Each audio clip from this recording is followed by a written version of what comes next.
হচ্ছে ঝিলিক শহর।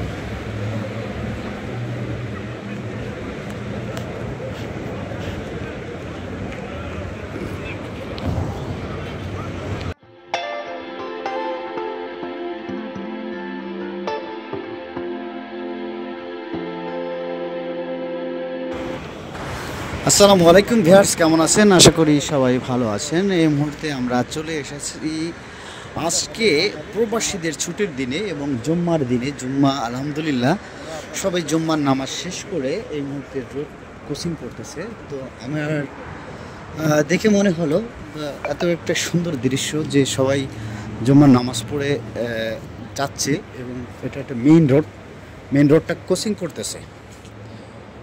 তো সেই কারণে আমরা যারা প্রবাসীরা আছি সবসময় আমাদের চলতে ফিরতে যেখানে যাই সবসময় আমরা রিক্সের পর থাকি। তো প্রবাসীরা এত কষ্ট করে সেটার কারণেই যে নামাজ পড়তে গেছে, তাও একটা রোড কোচিং করতেছে, সেখানেও একটা ঝুঁকিপূর্ণ জায়গা। সেহেতু এইটা মনে করে আমি মূলত ভিডিওটা ধারণ করি। এবং আমরা যারা প্রবাসী আছি দেশ এবং দেশের বাইরে থেকে যারা আমাদের ভিডিওটা দেখবেন অবশ্যই আমাদের ভিডিওটা শেয়ার করে দেবেন। এবং প্রবাসীদের কত কষ্ট সেটাও এই ভিডিওতে কিছু অংশ যারা আমার কথা এবং ভিডিওর মাধ্যমে বুঝতে পারবেন। তো দেখেন রোডটা যেহেতু জুম্মার দিন এই জন্য একটু রোডটা ফাঁকা ছিল, যার কারণে বেশি সমস্যা হচ্ছে না। কারণ এই রোডে সবসময় অল টাইম গাড়ি চলতে থাকে।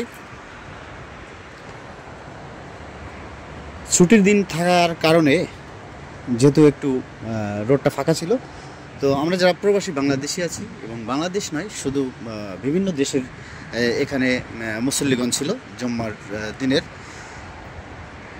সবাই। তবে আমরা বেশিরভাগ সময় বেশি বাংলাদেশি এখানে এই এলাকাতে থাকে। এটা হচ্ছে কুয়েত ঝিলিক শহর। তো এখান থেকে আমাদের বাংলাদেশের ফ্রি ভিসার লোক আছে। শুধু ফ্রি ভিসা নয়, এখানে আরও যারা রয়েছে আপনার কোম্পানির লোক কাজ করে সবাই বাংলাদেশি, ইন্ডিয়ান। সো ইন্ডিয়ানদের মধ্যেও আবার কয়েকটা প্রদেশ আছে যেখানে কেরালা, বোম্বাই, কলকাতা আরও বিভিন্ন, সেখানে যেহেতু অনেক প্রদেশ একটা দেশে, তো সেখানকার বিভিন্ন এলাকার লোকজন এখানে থাকে এবং বাংলাদেশিরাও থাকে। আমরা এর আগে একটা নিজে দেখিয়েছিলাম যে বাংলাদেশি প্রবাসীরা এখানে এত মুসল্লি ভিড় হয়েছিল যে মসজিদে জায়গা না পেয়ে রাস্তায় ভিতরেও নামাজ পড়তে হয়েছিল বাংলাদেশি এবং বিভিন্ন দেশের প্রবাসীদের। তো আপনারা দেখছেন প্রবাসী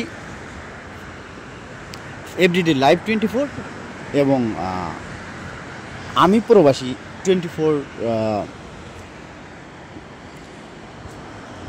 ফেসবুক পেজ ও ইউটিউব চ্যানেল। তো ইউটিউব চ্যানেল থেকে আপনি দেখে থাকলে আপনাকে অসংখ্য ধন্যবাদ।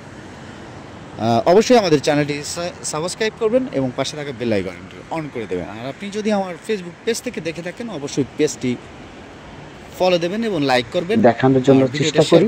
তো সবাই ভালো থাকবেন, সুস্থ থাকবেন, অবশ্যই এভরিডে লাইভ 24 এর সাথে থাকবেন। Thank you so much. আল্লাহ হাফেজ।